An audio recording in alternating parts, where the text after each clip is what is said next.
Hello and welcome to this episode of the Event Manager Podcast, the podcast for curious event professionals who want to stay ahead of the game by hearing from the leading innovators in the event industry. My name is Miguel Neves and I'm the Editor-in-Chief of Event MB. In this episode titled Travel as a Transformative Experience, I have the pleasure of speaking with Patrick Delaney, Managing Partner at Solnua. We cover a lot of topics around the transformative power of travel, including why destination marketing requires an alternative view, how destinations have two masters, the visitors and the local community, why event professionals should get involved in industry associations and how that can really benefit them, how event professionals are fortunate to be able to contribute to societal issues, sustainability issues, and inclusivity issues, and why the event industry should aim to be more reflective rather than reactive. I hope you enjoy listening to this conversation, and I invite you to check out the other episodes of the Event Manager Podcast with tips and insights from today's most influential event professionals. You can find all the episodes on our website or subscribe through your favorite podcast service.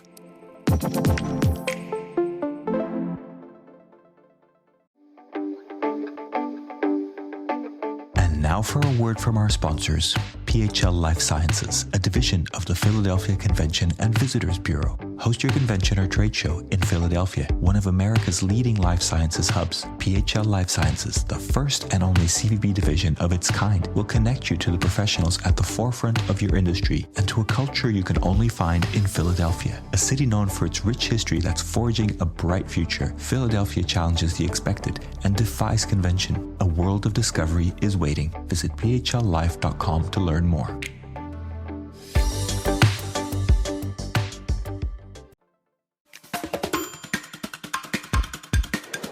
Hello and welcome to this episode of the Event Manager Podcast. I am delighted to be joined by Patrick Delaney, the managing partner of Solnua. Patrick, welcome to the show. Thanks, Miguel, and lovely to be invited on. I very much appreciate it. Patrick, we've known each other for a long time, so this is a very natural chat, and it's always good to catch up with you. We haven't done too much during the COVID pandemic, but we do, of course, take every opportunity that we can to have a chat and catch up. So for those, the very small minority of people in the world that don't know who you are, could you just introduce yourself and tell us a little bit of how you became you and became managing partner at Solnua? That's a very philosophical question. Who am I? Well, I'm a human being, first of all, and which I think is a very good part to start. I'd say I'm a curious person. Probably some would describe as somebody with a fully developed personality. I hope I'm grateful, because I have a lot to be grateful for, and I have. In this particular part of my career, I've been involved in the meetings and events, the business events side for over 35 years. As you know, probably my background, funny enough, is in hotel management. I was in operations. I was a hotel inspector as well, one of the dreaded inspectors that went around judging people's standards. And through probably, I would say, if you ask most people in our industry, through good luck and good fortune, or being at the right time in the right place, I migrated into sales and marketing, and then migrated from operations into destination marketing, and then on to running a classical musical festival, and then opening a DMC, and then with my business partner, Porrick Gilligan. Actually, our first DMC, by the way, was called Delaney Marketing Consultants. Now, Miguel, you're a man, a smart man. I know that you've got facial hair, so that's always a good sign. But DMC, Delaney Marketing Consultants, is obviously a play in initials. And it was a great marketing lesson insofar as no one got it except me and the barman, who was probably there when I came up with the idea. So we migrated from being... You were DMC. Absolutely. And it was brilliant. I just think, God, I'm smart. This is really, really good. But, forgot that the customer is the most important person. So needed to check that piece out, but we changed then into Ovation and grew a very successful company in Ireland, and we became, like, as I described it, as the one-eyed beggar in the land of the blind. We were huge and very successful, but Ireland is a smaller market, and at a certain stage we had to make that decision, either to grow and expand outside of our immediate geographic area. We had already expanded in terms of the offerings, because we were then doing association meetings and other agency services, as opposed to in addition to the DMC work. And then we merged with MCI, again, a great privilege to be involved in that company and in its growth. And we rolled out the Ovation brand then in 100 different countries around the world. And then eventually, at a certain stage, said, hey, listen, that was really good experience, but maybe we wanted to go back to our roots and be a smaller organization. And then we founded Sulnua, which is the Gaelic word for an alternative view, which is, I suppose, sums up the essence of what we offer insofar as we're an advisory that works with destinations, venues, companies in helping them with their sales, with their marketing, training, and strategy in the business events area. So it's been a journey and continues to evolve. So I really wanted to dig a little bit into Solnua, a different view. Why a different view? And I guess my question is really around, why is that so important when we're talking about destination marketing?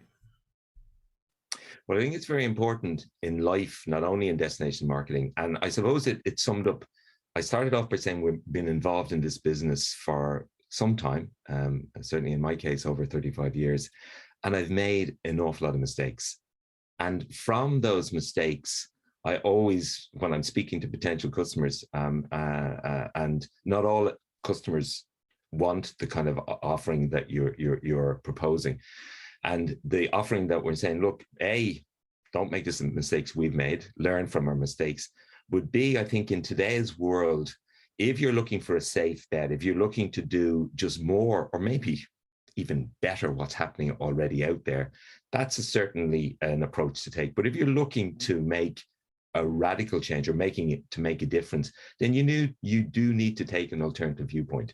And sometimes that's, requires a bravery and an ability to have the confidence to go look for new markets, new ways of approaching that markets that reflect the changes that are out there. So, Sulnua definitely is an alternative viewpoint, and that's our proposition. And if you're up for it, so are we, and we won't accept any sacred cows, either from our own publicity or from your publicity, and we challenge everything. And I think that's a good way to run your life. And I think if it suits you and you're willing, as I say, to accept that proposition, it's a good way to do business. It does sound like it's a statement in itself, right? So you're not kind of saying we're here to help your destination, no matter who you are and how you see the world, but more like we're here to help you if you want to do things differently. A little bit like the Apple phrase, right? If you want to think differently or act differently, then we might be the right ones for you. Hey, I'm going to use that in future. Who are these people, Apple? Do you think they'd know if I liberated that phrase? It's very, as usual. Yeah, you summed it up really well. Yeah, I should have put it like that. But yeah, and it does require willing to take a risk, because not everything works. And when it doesn't work, you have to say, hey, listen, that didn't work. You need to iterate and try it fast and try it again. But you need to start off. I think it's really important is the attitude in which you start off, and you're willing to continue to learn and figure out, well, that works and that doesn't. Do you feel like this is something that you've always done? And even if yes, is it something that you've kind of fine-tuned or developed even more as you've kind of learned the industry and as you've developed the business? Yeah, that's a great question. I'd love to think, I thought this out on myself. I just think as I said, I've made so many mistakes. And when I look back on those mistakes, it's usually based on an arrogance or an unwillingness to take risks. And in that environment, when I was willing to do those two things, one is to listen to people who know more than I do and to stop and think and reflect, then it's always turned out better. Maybe not, and certainly not the way I intended. I have no crystal ball. I never go into a situation knowing exactly how it's going to turn out. But I think what I have become over the years, I've been clear about what I think is important. I think I've been understood, as I said, that I need to be closer to customers. You need to be closer to what real life is and how easy it is to become, bound up in your own publicity and your own belief about what everything, and that I don't think that's true. So it might suit my personality, but I think of maybe over the years it's been beaten into me as opposed to me kind of coming up with it myself. Thank you for that insight. So I like to ask this question because it's a bit of a fun question, but it has a serious point to it. When you're talking to people who are outside the industry, how do you explain what you do? Oh God, I panic. The first thing I think is, oh my God, how am I going to explain to them? They think I'm a party planner or I organize conferences or something. I normally say I connect people. I help them learn more about what they know, and I introduce them to things that they don't know and experiences they haven't had. And that usually kind of people stand back and stop and then allow you to expand on, they kind of allows you to expand on the fact that you're not a psychiatrist or a psychologist, although probably that's their skill sets that do come in meeting planning. But yeah, it's a nightmare. And actually, I get annoyed with people who try and put, our industry in a very limited view of as if we're, we just organize meetings as if they happen without any pre-planning, without any goals and without any purpose. And so I don't mention the meeting or the tourism or the planning in any way initially. I just try and leave it out in the hope that I can start a dialogue. Very interesting. I get the connector answer and the kind of connecting people comes up a lot when I ask this question, but there's a number of different kind of angles that people take. And I think some people choose to acknowledge the planner or the party planner connection and just enhance it. Others choose to kind of completely step aside from that. I think in your case with marketing destinations, there's probably a more kind of open-ended kind of parallel in tourism and travel that's easier to understand. But I see that you kind of didn't go there. You didn't want to kind of, the idea of selling a country or helping others sell a country is probably a little abstract as well and may not be very helpful in that sense. Well, I also think it kind of limits the view, because I think in today's world, that's probably always been the same, is that people are very conscious about authenticity, sincerity. And you can want to sell your destination or your business offering, but if it's not something that's of interest, then, you're wasting your time. You're trying to teach the pig to sing. And I don't believe in teaching pigs to sing. I mean, they're not very good at it and it's a waste of time and it annoys the pig. So therefore, I think you start off with an attitude of saying, hey, listen, this is what I think. If you expand your viewpoint, then you can show the potential customer what might be of interest and what are the benefits for him or her, him in the widest sense of that word. And then when the potential is there, then you can try and match the two together and customize it in whatever way. And that could be, for an incentive program, it could be for a conference, it could be for a business meeting, whatever that is. But unless there's an interest, unless there's a potential for some benefit coming, then it's a waste of time. And I think today people are even more sensitive because there's less budget, less time, and more interested in choice. And they will decide whether or not you're going to do business or not. Very interesting. If you'll allow me to keep picking at this a little bit, sure. I wanted to explore. So if you feel that a client comes to you or potential client comes to you and says, we want to work with you, here's a bag of money, and you just cannot work it out. It just, for some reason, it just isn't right for you. How do you deal with that? And how do you, assuming that you don't take the business, how do you manage that situation? Well, first of all, I have to tell you, I always try and take the business. So I'm not going to say, my starting point is, I'd love to do business with you. It becomes self-evident. Evident, never mind evident, whatever word that means. I think I am, a professional, and I want to be successful. And I think that when you do business with somebody, your proposition is, I'm going to help you be more successful, and in order to do that, you're going to have to get the best out of me. And sometimes organizations, you don't connect personally. You don't have the right level of offering. For example, we're a small advisory. Some people sometimes they need to have the stamp of a very large organization, and really what they're doing is they're buying the badge. Now, we don't have a badge to offer in our particular case. We have solutions, and they may be even better than those offered by the badge. But if what you're looking for is the badge, the safe bet, then, you know, there's no amount of connectivity that you can generate because it's not valid. So I think you have to have your own personal pride. You have to have a sense of what's appropriate professional. And, you know, it's like the same way should all events take place? They should not. You know, should they take place in this particular way? Absolutely not. Were there meetings going on pre-pandemic that were absolutely boondoggles? Complete true. So, you know, it's I think it just plays into that, you know, if it's valid, it's worthwhile, then we're going to do it well, and we're going to do it in the most effective way possible. But, you know, that's life. Yeah, that sounds like a pretty good line to follow, and kind of how to choose clients, or how to manage client expectations. Have them choose you. You know, I've often chosen clients, but unfortunately they haven't chosen me, which is very disappointing. So you mentioned this already a little bit.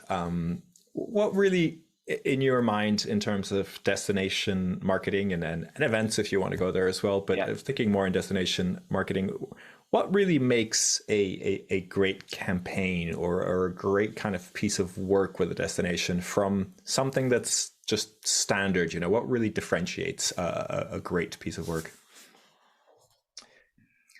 I suppose a great campaign is one that resonates with those that it's aimed at. So therefore, how do you resonate?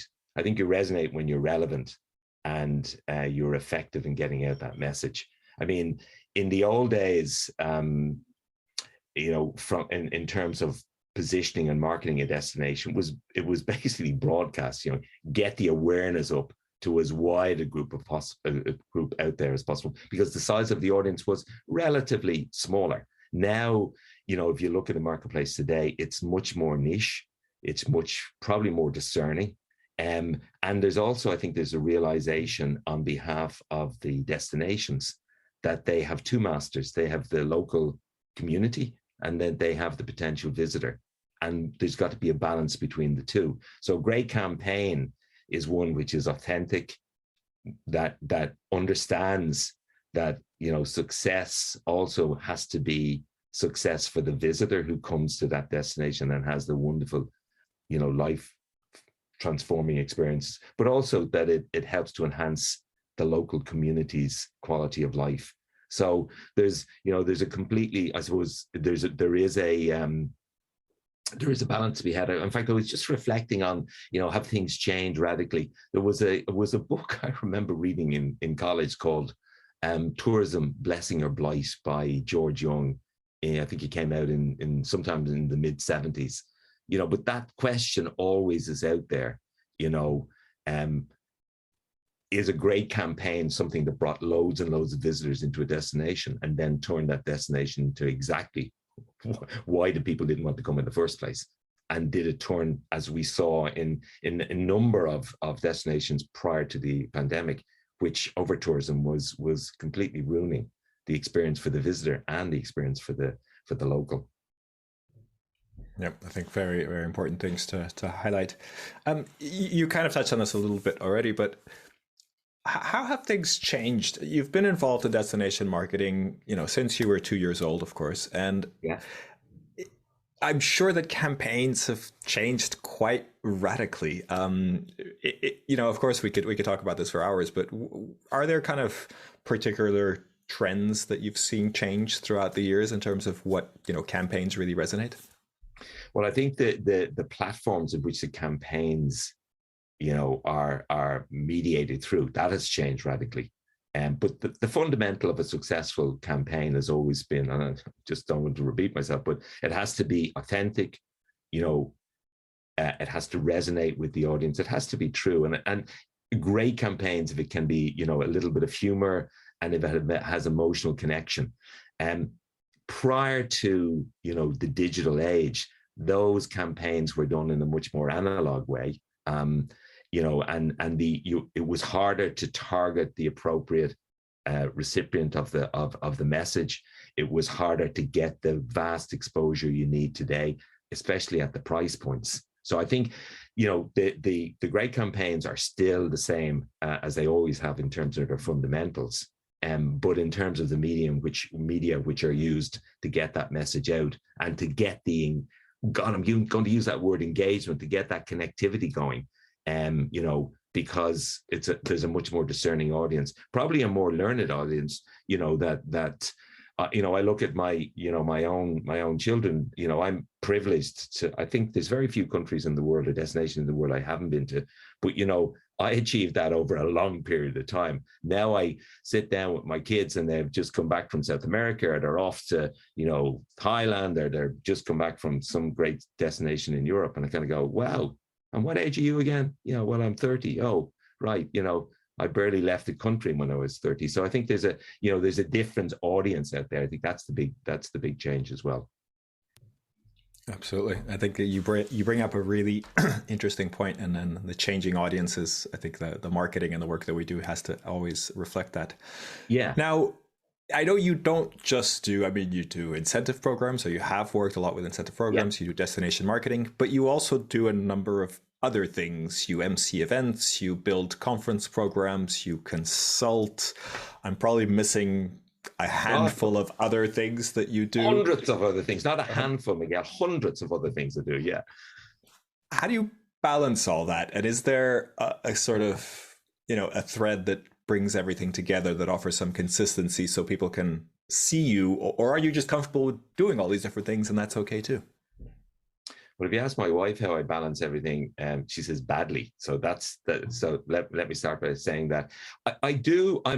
You ask me, who I am. I'm curious, and part of that curiosity is that need to be exposed to and learn new things comes via some of the things that you mentioned, and I do call them a privilege to be involved in the ICA marketing world, or working with IAPCO, or with PCMA, or with Site. You get exposed to a lot of smart people, a lot of great content, and new things that I just had no idea were out there, and I'm learning from that. I follow you, I follow your blogs, I listen to them, I think, God, why didn't I think about that? That's so smart. That's so interesting. So I think I've always been interested in doing a number of things. And, I feel privileged if I'm asked to MC or participate in other conferences. Is a great way of getting exposed to new content. So I put a priority on making time to do them, because I think it helps me grow as a person, and I want to continue to do that. And as a professional, I need to do that as well. So it's a great platform for me to learn. And, I would really advise anybody who hasn't been involved in any of the organization. You and I met, Miguel, I think initially through MPI, another great organization. Be involved in associations. Don't just pay your membership. It's a waste of money if that's all you do. Because if you get involved, then, you will learn and you'll be a better person. And I think that's a really, really special thing that I think we don't do enough of. We can kind of say, oh yeah, I'll take out a membership, or, I'll just turn up and, I didn't enjoy that conference. It was useless. But, that chance to interact with people on a personal and professional level. And, again, Miguel, you and I are keeping contact over those years. Look at that. We wouldn't have met if we hadn't been involved in associations. And it's a real privilege. No matter where I go around the world, I know people. I can learn from them, their insights into their destinations, into their lives. It's just fantastic. You're really taking the mantra of connector and connecting always with you. Yeah, well, I think it's fundamental. It's fundamental to my character. It's fundamental to what I believe we need more of. Gosh, if we didn't need a reminder of that in these really dark days with the situation in Eastern Europe. We need to connect. And when you connect, when you know and get to know other people, it's very hard to get to be annoyed with them. And it's certainly very hard to fight with them. And then you also realize, gosh, we can do things together. If I can learn about that, and you can see it at conferences, that exchange of knowledge. You can see when people go to a different destination, they learn, maybe all those wonderful people are not as different as I am. They just have maybe a different upbringing, and maybe their view of life is something that I could take on board. and I should do that. So that connectivity, I think, is so important. It certainly expanded my view of the world. And I think, hopefully the world is a better place for it, but I am certainly a better person for it. Are you ready to celebrate your successes in the world of meetings and events? The Skift Meetings Awards are back for 2024, recognizing the most innovative business events companies across 15 categories, and we want you to be a part of it. Winners will feature on Skift Meetings, sending a clear signal to events professionals around the world that these are partners they can rely on. The final deadline for submissions is June 11th. We encourage you to start your submission today to secure the best entry rates. For more information and to start your submission, head to live.skift.com. So I hope this doesn't come as a trick question, but I'm curious if you've ever considered writing a book or maybe something that you're already working on. But if you were working on something like that, do you have any idea what you would call it, or what the kind of maybe the central theme of a book that you would write would be about? Wow. No, I'm not writing a book. I don't think anybody would be interested in reading it. I beg to differ, but okay. Yeah. Okay, I'm going to start writing a book immediately. I've always wanted to write a book. You could just add it to the many things that you already do and that your wife kind of hates you for. So I might call it Lucky Me. Lucky Me, because I didn't plan. There's no way, when I reflect back over my career, did I plan to go into this wonderful industry or sector? But through good fortune of other people, have I been exposed to opportunities, to experiences that I would not have. I'm Irish, which of course is a privilege in life. But I grew up in Dublin. Probably if I looked at lots of my friends, they enjoy living in Ireland. It's a fantastic place to live, but they haven't been, to the very many destinations around the world that I've had, and they haven't met the people, Miguel. They haven't met the people and learned and what's out there and been motivated. I mean, I'm just so motivated by the different experiences and had the chance to contribute. Because I think that's the great thing about our industry, that we don't celebrate, and I think it's obvious, because when we went to talk to government, they still don't understand what we do, but we don't celebrate the potential to have impact, and I'm just so delighted that impact and legacy, are becoming two topics of really central platforms for what people are talking about. Because we can have really positive impact for good on a level that is far beyond my pay grade. Anyway, I think you've nailed it. You've nailed the title of this podcast. So you've really helped me define the title of this episode, which I think is great. I think Lucky Me, I think is a great title, and I just detect a great sense of just humbleness and gratefulness for having these opportunities and for everything. And I've lots of reasons to be humble, Miguel. I can tell you that, and anybody that knows me as you do can reaffirm that. But we are privileged. We are privileged to be, to have those levers in our hands to participate, to play our part, and on any of the industry, any of the societal issues. Obviously on the sustainability issue, inclusivity, all of those issues, we can play a part, and we have the ability to do that. We just need to take the opportunity, and we need to shout about it, and we need to celebrate the fact that we can do that, and then be recognized as, and that's the platform we have. And certainly that will get over, and many the dark night when you sit around and you think, why am I doing this bloody thing? What's the purpose? And I think that purpose is certainly what drives me. And I think we need to always be clear about the purpose. And we have a big purpose in life if we take that opportunity. Yep.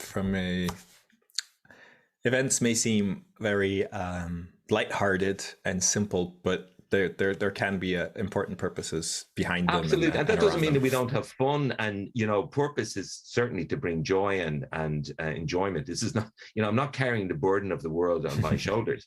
What I am carrying, I think, is the opportunity to let people grow personally and professionally and have brilliant experiences. And as you know, from a destination point of view, when you go to these, when you really have an experience, when you get to know those, you get to know the locals, you get to know what's important to them, your life is expanded and you have a lot of fun. You have a lot of crack, as we'd say in Ireland. And that's really energizing. The crack, I think the crack is good. Yeah, you better explain that in the podcast, that it's, of course, a Gaelic word meaning fun and has no reference to that other, sometimes misunderstood use of the word in terms of drugs. When it's spelt out, it's easier to differentiate, of course, right? But it took me a few years to figure out what that meant. Yeah, crack agus ceol, as we'd say, music and fun. Excellent. So you mentioned a little bit about the challenges that the industry is facing.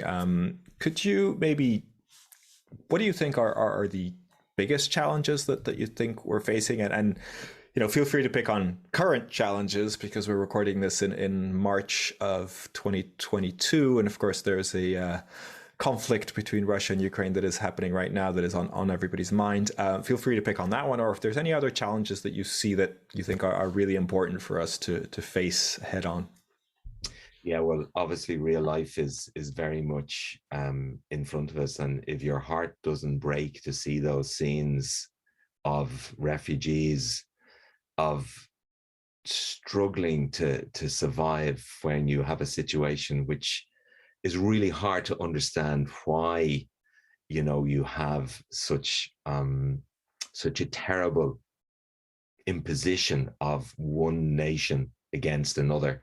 Probably when it's not the nations, it's the leaders, because there's so much, historical and cultural connectivity between Ukraine and Russia. So that's really, really sad. And I suppose, it probably brings me on to the biggest issue I think that we all face is as in Ukraine, which I'm kind of reluctant even to talk on bigger issues when being alive and staying alive is the most important thing. But if you take that being alive and staying alive, if you take that and just transpond it to a slightly bigger environment, you look at sustainability, and that has to be the biggest one. Because if we're not in existence, if we don't listen to the science and every report that comes out, and I am not somebody that has always, like my good friend Guy Bigwood, who's been talking about this for quite some time. I'm too stupid to have figured it out.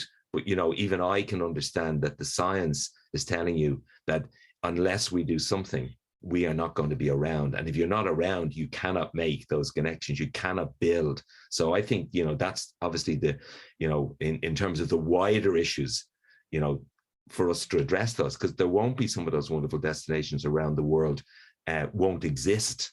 And those that do exist, they're offering the climate, as we can see it in the floods, the fires, things that are changing fundamentally those destinations and what we find attractive about them. And that's all based on the sustainability aspect. So we really have to do that.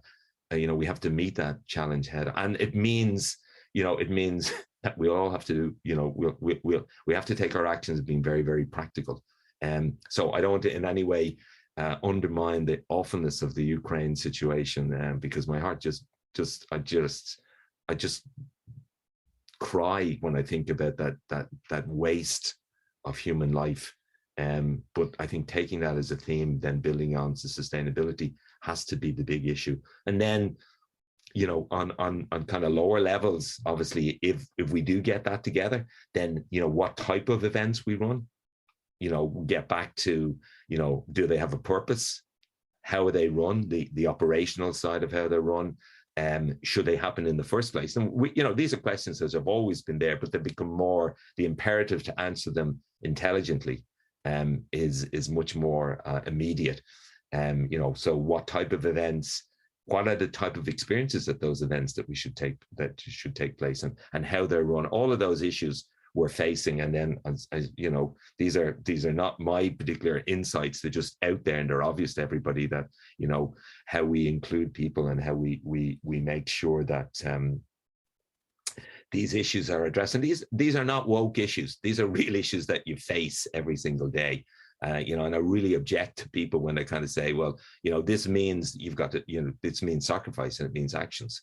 So, when I'm talking about sustainability, I always think, I love showers. I love letting the water run for hours and hours, but I've got to stop doing that. That's stupid. That's not, so you got to get down to practical, really practical issues, as well as the bigger issues. So all of those sustainability goals, we just got to start changing our behavior. And I've got to be the first one to start. And I mean, sustainability comes up a lot in conversations about challenges, and I do not disagree at all. Do you feel that the industry is serious about sustainability? And I ask that in the most open-ended way possible. I hear a lot of talk, but ultimately this is a wasteful industry, right? We travel around the world. We bring people together. We do things that are on the opposite end, at least from ecology, from the ecology side of sustainability. So how serious do you think the industry really is, and can we really make a difference? Well, I always look at myself, first of all, and certainly, as I freely admit, I'm on a journey, and that journey has been one where I would be the first one to kind of say, yeah, it's really, really important, but not me, Lord. Let somebody else start. So I think, if you reflect on these things, we as an industry have been wasteful, and we continue to be wasteful, but so have a lot of other industries. But I think that change in saying, if you think about the offering that we make in terms of, if I'm going to a destination, if I'm going to an event, what's the purpose? What's the outcome? What's the impact of that?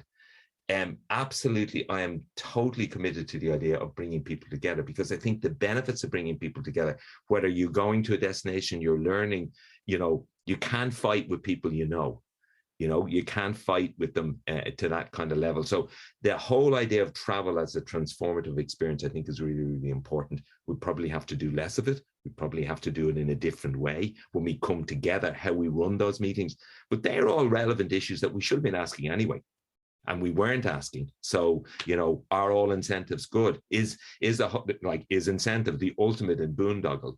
You could ask that question. Well, it is, if it doesn't change behavior, if it's not based on the idea of why would you run an incentive program at all, to reward and change behavior.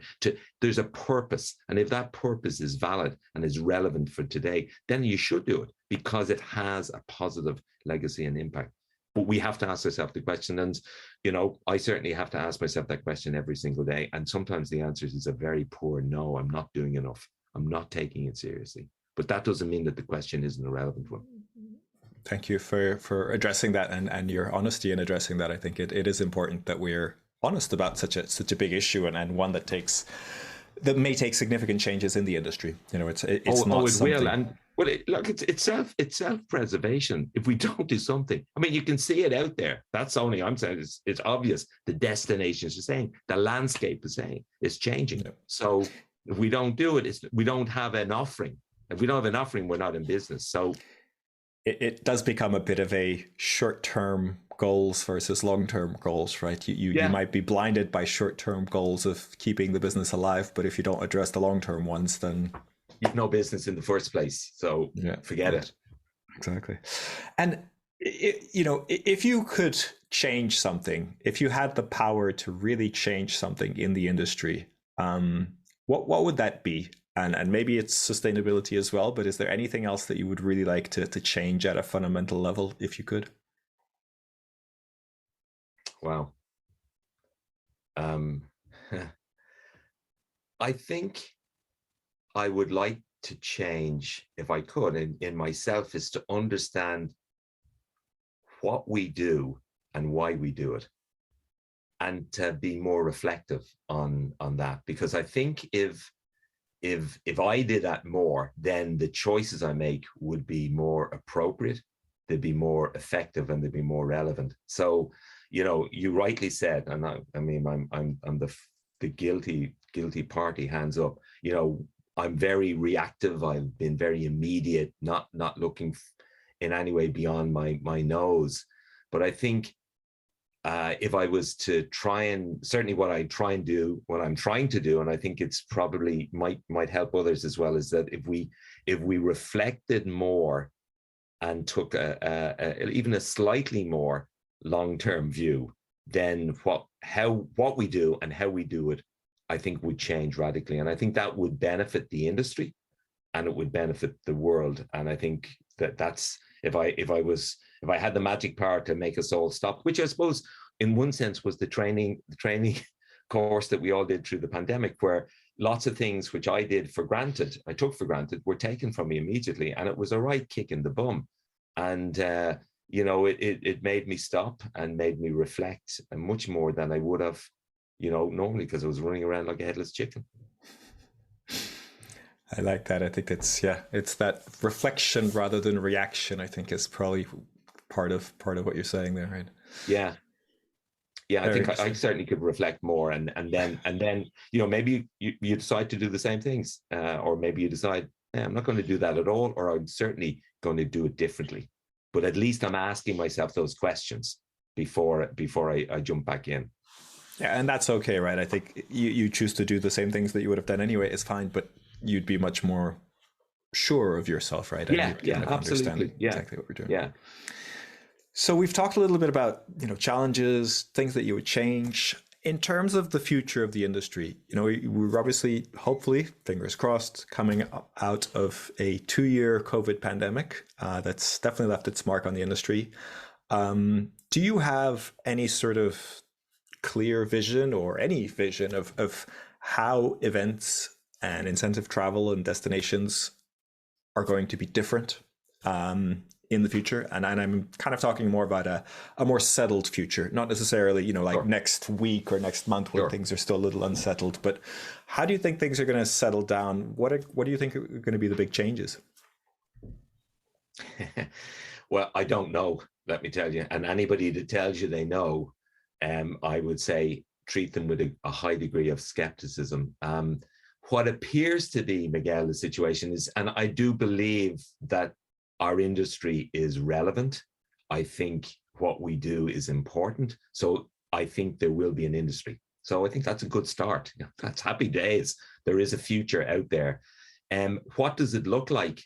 A lot depends on what we do, and how we approach it. Because I think there is no doubt that, choice on behalf of customers has been more finely tuned.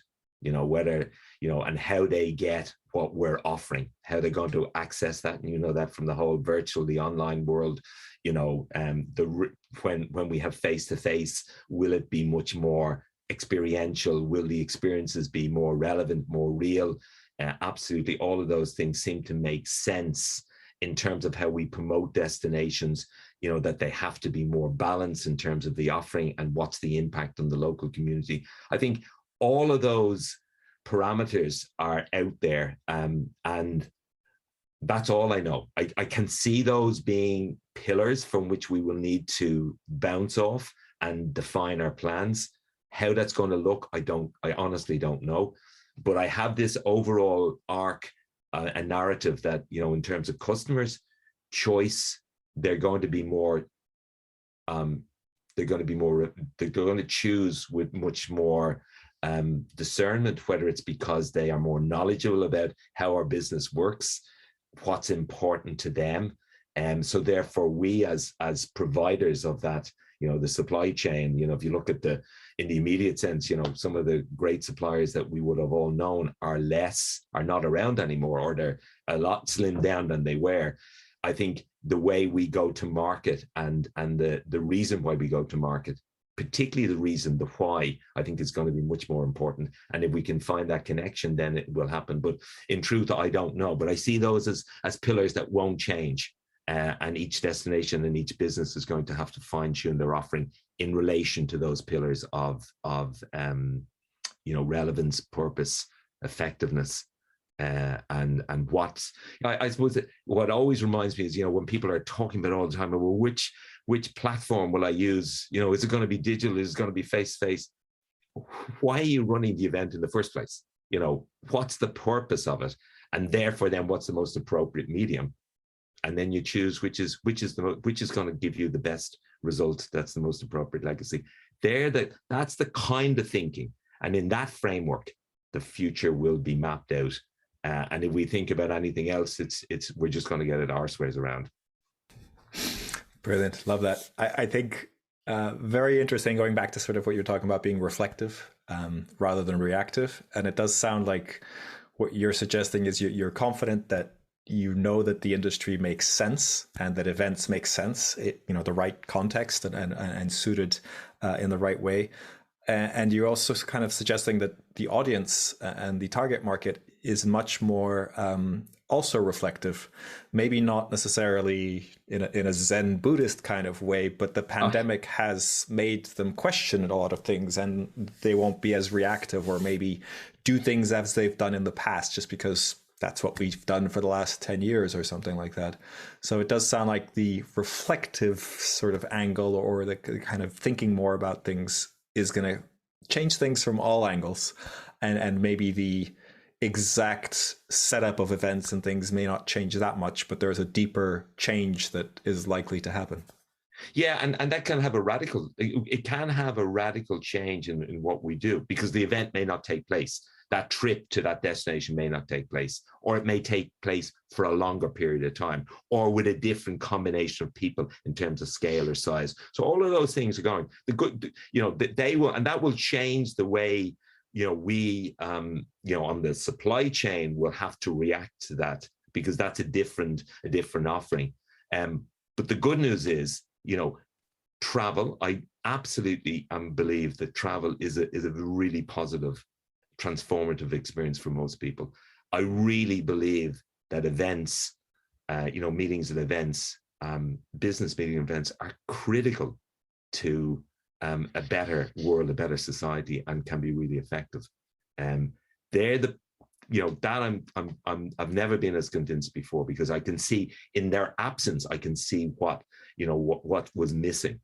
How we fine tune that offering will be as radical as that won't happen at all, or the way in which it happens will be very, very, very different.